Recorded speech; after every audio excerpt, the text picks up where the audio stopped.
We are all, every one of us, the detritus of the stars, the flotsam and jetsam of some larger cousin to our sun who long ago outran the beauty within, spreading its mass outward farther and farther until, in the ebb and flow of its supernova remains, it raced into the wild unknown.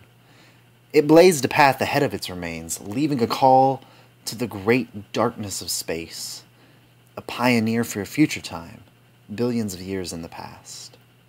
In this eternal dance of matter, those remains trekked across the stars until finally they washed ashore in a backwoods arm of a small, forgotten galaxy, colonizers of a land they named Earth, swimming in its warm oceans, breaching onto the land, crawling into the sunlight, sprouting wings and legs and running and flying until they called themselves us.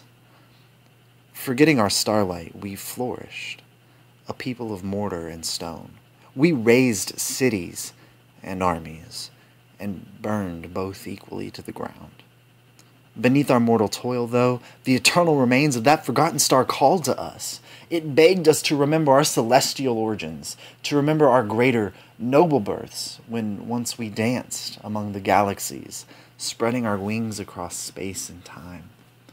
And so, we became modern men, and turned back to the heavens.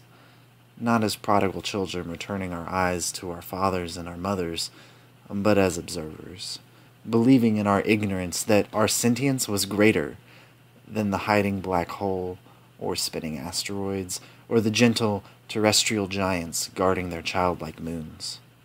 We watched our heavenly family in a clinical manner, failing to see how much our coding was theirs. And yet, it is the truth. But we deny this as long as we can, forming meaningless scientific connections, basing our relations on logic, criterion, numbers, and rote dispassion. No wonder in those moments, lying next to those we claim deep emotion for, we find ourselves feeling emotionless, torn, dejected, separated from our true natures, which we ignorantly deny. We lay in our lies until they fester, and the star within us finally calls back to its nomadic ways, and we leave. We set out again, seeking that which, while thinking, we can never find. In each of us, the spark of that ancient star creates a mass, which seeks to attract.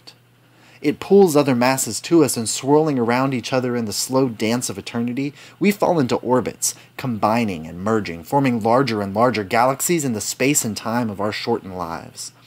There is a reason when, standing alone, or in the midst of the masses, we see someone and immediately we are drawn to them. They are made of the same stuff as we are. Their eternal spark and ours are the same atomic structure, the remains of a star that they have not forgotten, even when we have. And as the space between us lessens, as we circle around each other, moving ever closer, our tidal pool growing, the sparks dance because they know they will be joined again. They know the star, in its search for some great unknown, has found it in the greatest of cosmic connections. The gravity between us grows, as slowly we tear away the outer layers of clouded truths, until revealed, at our centers, are the true beings we have so long ignored, hidden, and looked only to the skies to find.